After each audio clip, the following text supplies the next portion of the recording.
Rick, as Hunter had dozed off, I began to watch TV, and to my amazement, I stumbled across a special on cartoon animation and how that is worked into the Christmas season. Oh, yes. And it became a story about some guys who started out with Disney and then broke off and did their own thing early on. And it turned out to be the guy who was the animator for The Grinch Who Stole Christmas. Oh, he's a mean one. Mr. Grinch.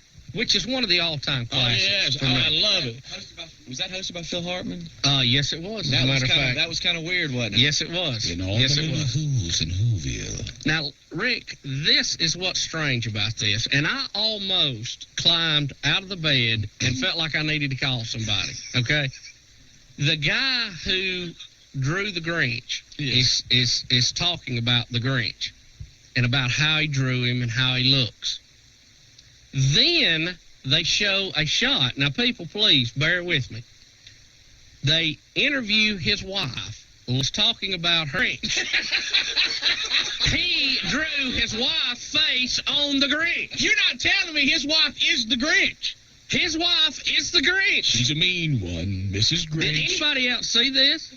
I could not believe it. And she's sitting there saying, well, he just comes up with these things. I don't know where he gets it at.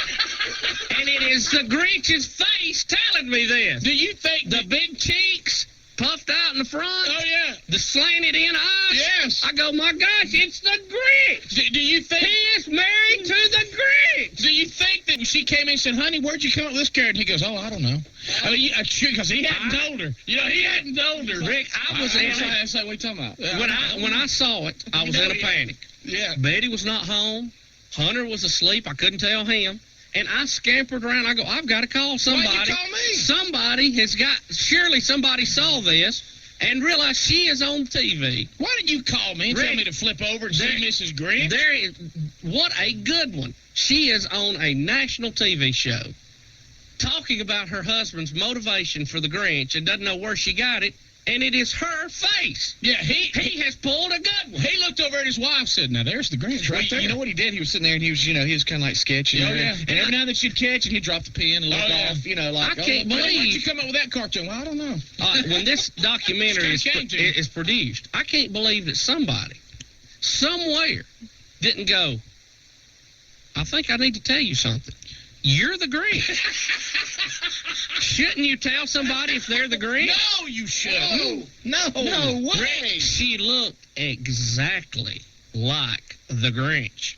Well, what he had, he used to draw on out her desk, probably had a picture of his family up there. And he drew his wife's face. Yeah. She probably came out, she said, honey, why have you got Polaroids of me out? Well, I just, I love you so much. Rick, it just bothers me. Okay, fine, he did it. But didn't anybody pick up on it but me? No one will say. You're the only one that would say. He drew his wife as the Grinch. He is married to the Grinch. And I bet if you looked at his grandson, it would be that little dog that was pulling the sleigh. And all the little who's in Whoville. I mean, that is... Did that show... I loved it, but it bothered me because I didn't want the Grinch not to like Christmas. Well, he likes it at the end. I know. He's a mean one, Mr. Grinch. When his little heart exploded on the thing. Oh, the voice of Boris Karloff. And they showed that, and that was very disturbing to see him on stage acting, being the voice of the Grinch. Well, look, thank goodness. When he would talk like the Grinch. Yeah, hey, look, but thank goodness that his wife didn't talk that way. And then there would have been too much to handle. I tell you what. We'd had to write letters then. I'm going to tell you, I could not have took it. I would have come unglued. She'd have been wearing a red Santa outfit like he was in that. Because it was... Look, you need to write a letter. What if she had on like a green sweater and a red outfit like the Grinch had on? You need to write a letter and say, ma'am, I think I need to let you know, this is Bubba in Alabama, that you are the Grinch. Ma'am, I've got terrible news. I know where the motivation for the Grinch came from. You know when you go to your friends for the truth, she's been sitting around going, does that look like, oh, no. Does that look like me? No, honey. It looks like a photograph. Let me tell you what's going to happen. I don't know how old this documentary was. What's going to happen is the grandkid's going to say it. Yeah. Meemaw, you look like the Grinch. That's what's going to happen. I could not believe it. All right, 25 What if I got famous for drawing cartoons and y'all looked up and it was Betty Lou's face on there? I mean, what would y'all do? Well, I mean, if Somebody needs to do something about this. He drew his wife's face as the Grinch, and she don't know it. I am bothered by this. We'll be right back. Rick and Bubba in the morning.